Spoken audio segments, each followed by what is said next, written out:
일요일 8시에 최희의 세금살롱 한번 시작해보도록 하겠습니다.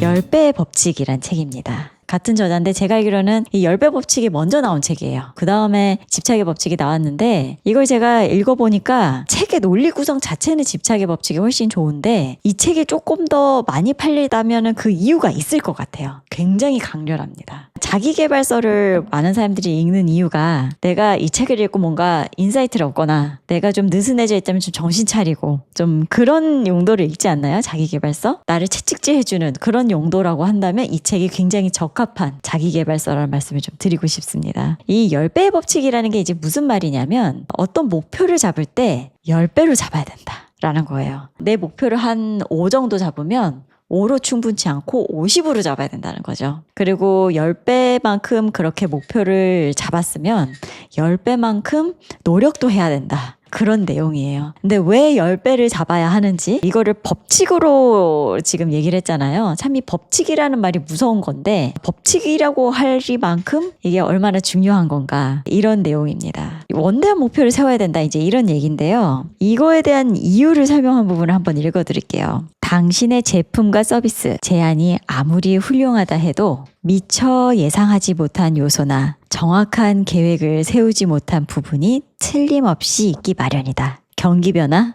법률 문제, 경쟁사회 마찰, 변화 거부, 새 제품에 대한 낯선 시선, 자금 동결, 시장 불확실성, 기술 변화, 고객 문제, 직원 문제, 선거 전쟁, 파업 등 이 모두는 잠재적 불확실성의 일부 사례일 뿐이다. 겁주려고 하는 말이 아니다. 가장 중요한 기회가 나타났을 때 그 기회를 잡도록 당신을 대비시켜주기 위해 하는 말이다. 이런 대비를 하려면 10배 더 많은 생각과 행동은 필수다. 10배 법칙이라는 게 모든 불확실성까지 다 감안해서 목표를 잡으면 10배 잡아야 된다. 이렇게 볼 수 있을 것 같아요. 우리가 사업을 하면서 얼마나 많은 불확실성에 노출되어 있는지 모르겠어요. 가장 가까운 예로 지금 경기가 굉장히 안 좋죠. 제가 스토리에도 이렇게 올리고 합니다만 지방 경기가 훨씬 더 안 좋아서 지금 부채 비율이라든지 이런 게 거의 비상이라고 그러죠. 이자 상환도 막 밀리는 사람이 많고 이런 기사를 제가 올려놨는데 그런 만큼 지금 굉장히 이 실물 경제가 안 좋습니다. 우리가 경제 이 상황이 굉장히 좋을 거라고 계속 낙관하고 사업을 펼친다면 너무 이 목표에 다다르기가 힘들겠죠. 그렇기 때문에 10배 높은 이 목표를 우리가 다다르려면 10배 많은 행동을 같이 취할 수밖에 없어요. 이렇게 10배 더 행동해야 된다라는 것 자체가 지를 겁먹을 수 있잖아요. 이 사람이 여기서 무슨 얘기를 하느냐면 탁월한 성공을 하는 사람은 이 10배 더 움직이는 이 행동력에 대해서 일이라고 생각하지 않는다는 거예요.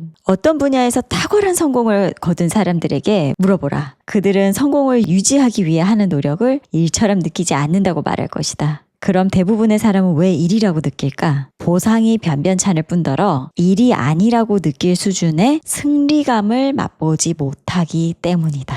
막 열심히 10배 노력을 해서 어떤 맛을 딱 보면 아 이게 10배 노력하니까 되는구나 라는 그 맛을 딱 보면 멈출 수가 없다는 거죠. 근데 대부분은 그 10배 노력을 하지도 않을 뿐더러 10배 노력을 해도 그 약간의 성취, 그 성취의 맛을 보지 못하기 때문에 그래서 계속 포기하게 된다 이런 내용이에요. 이 책을 읽으면서 굉장히 인사이트를 얻었던 놀라웠던 부분이 뭐냐면요. 보통 우리가 주변에서 그 사람 성공했어. 그 사람 진짜 잘 됐어. 이런 얘기 하면 그 사람을 포함해서 그 주변 사람들이 뭐라고 얘기를 많이 하냐면요. 운도 따라줘야지. 그런 얘기 많이 하죠. 여러분들은 어떻게 생각하세요? 사업에 있어서 운이 따라야 된다는 이야기를? 실제로 제가 사장님들 많이 만나보면은 한 반 이상은 사주나 어떤 타로 그런 운명 이런 거 믿으시는 분들이 많이 있어요. 그게 뭐 옳다 그르다 그런 얘기가 아니라 그럴 만큼 운이 중요하다고 다들 생각을 하시는 것 같아요. 물론 뭐 열심히 하는 건 기본적이지만 열심히 한다고 하더라도 그때 그 운을 만나지 않았더라면 그럼 내가 지금 이렇게 할 수 있었을까? 그런 생각 많이 하거든요. 특히 저는 운 중에서도 여러 가지 운이 있겠습니다만 사람을 만나는 운 있죠. 인복이라고 하는데 예전에 제가 만났던 인복을 다시 만날 자신이 없어요. 그런 정도로 제가 진짜 좋은 직원분들 많이 뵙고 지금도 같이 일하고 있고 그런데 그런 만큼 운이 중요하다고 생각하는 거는 누구나 좀 공통적일 것 같아요. 성공한 사람이 운이 좋아 보이는 건 성공이 자연스럽게 더 많은 성공을 낳기 때문이다.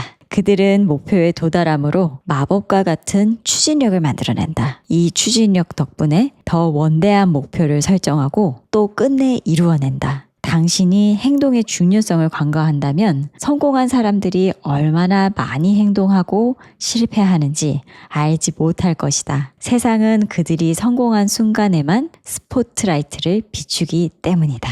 어떤 성공이 행운의 결과처럼 보인다고 해서 착각하지 마라. 운이 성공을 만들지 않는다. 성공에 완전히 몰입하는 사람이 인생에서 행운을 얻는다. 어떤 사람은 이런 말을 했다. 열심히 일할수록 운이 좋아진다.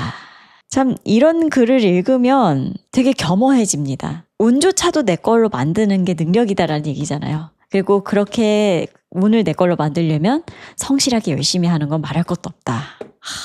오늘 아침에 늦잠 잔 나를 반성하게 만드는 그런 글귀죠. 그죠? 사업을 하는 사람들이 한 사람이 성공하면 다른 사람은 실패할 거라는 착각을 한다. 이런 얘기를 해요. 세상의 성공은 제로섬 게임이 아니다. 이걸 강력하게 얘기를 해요. 그런 생각 많이 해보시지 않으셨어요? 사업하시는 사장님들 특히나 이제 그러실 텐데 학교에서는 성공하는 방법, 돈 많이 버는 방법 이런 방법을 안 알려주는 것 같아요. 저는 한 번도 학교에서 이렇게 하는 사람들이 돈을 잘 번다. 이렇게 하는 사람들이 성공한다. 이런 내용을 선생님한테 들어본 적이 거의 없는 것 같습니다. 그렇지 않아요? 저만 그런 게 아닐 거예요. 누군가가 좀 그런 얘기를 해줬더라면 무엇이든지 이렇게 흡수가 빠른 그런 어린 시절에 그런 얘기를 들었더라면 조금 더 나의 행동을 수정하는데 나의 습관을 수정하는데 좀 도움이 됐을 거란 생각이 이제 와서 좀 드는데 그런 게 없었어요. 학교에서는 그런 얘기를 안 하죠. 그리고 돈 버는 방법이라든지 돈을 어떻게 하면 잘 벌 수 있는지 이런 얘기를 강조를 하면 돈 밝힌다. 너무 노골적이다. 좀 이런 평을 좀 내리는 그런 어떤 문화라 그럴까요? 그런 게 알게 모르게 있는 것 같아요. 이 모든 게 무의식 속에 내가 뭔가 성공을 하고 이런 게 남의 걸 뺏는다라는 그런 저변에 깔린 무의식 속에서 성공이나 돈을 많이 버는 거에 대한 죄의식이 깔려있다 이런 얘기를 하거든요. 근데 저는 그 부분이 굉장히 공감이 많이 됐습니다. 너무 그렇게 돈하지 마라 라든지 돈이 전문은 아니다 이런 이야기를 어디선가 들은 어렴풋한 그런 기억이 남아있는 것 같은 뭔가 목표를 설정하고 그거를 초점을 맞춰서 쉼없이 달려나가고 이런 게 될 때는 그런 의심이 없어야 하는데 그 전에 리뷰했던 집착의 법칙에서도 그런 얘기가 나오죠. 의심은 굴겨 죽여야 된다. 뭐 이런 얘기를 하잖아요. 그래서 그런 것들이 우리한테 좀 깔려있지 않나 이런 생각을 좀 해봤습니다. 모든 일이 다 나 때문에 생겼다고 생각해라 이런 얘기가 나옵니다. 모든 것을 내가 통제할 수 있다는 믿음을 가져야 된다 이런 식의 접근을 합니다. 피해자 코스프레 하지 말라는 거예요. 어떤 결과물이 생겼을 때 나는 피해자야. 나는 그냥 수동적으로 당한 거야. 여기에서 나는 이 상황을 바꿀 수 없는 사람이었어 라고 이렇게 귀의시키지 말라는 거예요. 뭐든지 이게 다 나의 통제력 속에 있다 라는 그런 생각을 가지는 것이 사업에 적합하다 이런 이야기입니다. 와, 이 사람은 정말 자기주도적이고 주체적인 삶을 사는구나 이런 생각이 많이 들었습니다. 그런 생각을 가지고 사업을 하기 때문에 목표한 대로 이걸 이룰 수 있지 않았나 이런 인사이트가 생겼던 것 같아요. 모든 일이 나 때문이라고 생각하는 게 이게 자책을 하라는 게 아니라 모든 걸 내가 통제할 수 있다고 생각하고 모든 걸 통제해가면서 사업을 해나가야 목표를 이룰 수 있다 이런 얘기겠죠. 사람들은 다음 4가지 수준 중 하나를 선택한다 이러면서 1번 아무것도 하지 않는다. 2번 뒷걸음친다.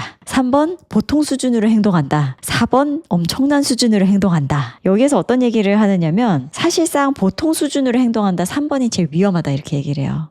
왜냐하면 보통 수준으로 행동하면 마치 괜찮은 것 같다는 거거든요. 근데 여기에서 말하기로는 10배 법칙이죠.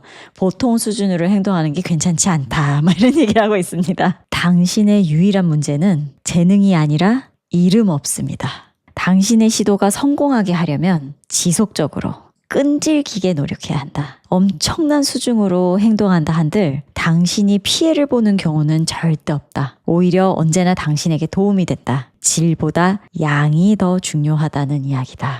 사람들의 관심을 끌면 돈과 권력은 저절로 따라오기 마련이다. 가장 많은 행동을 하는 사람이 가장 많은 관심을 끈다.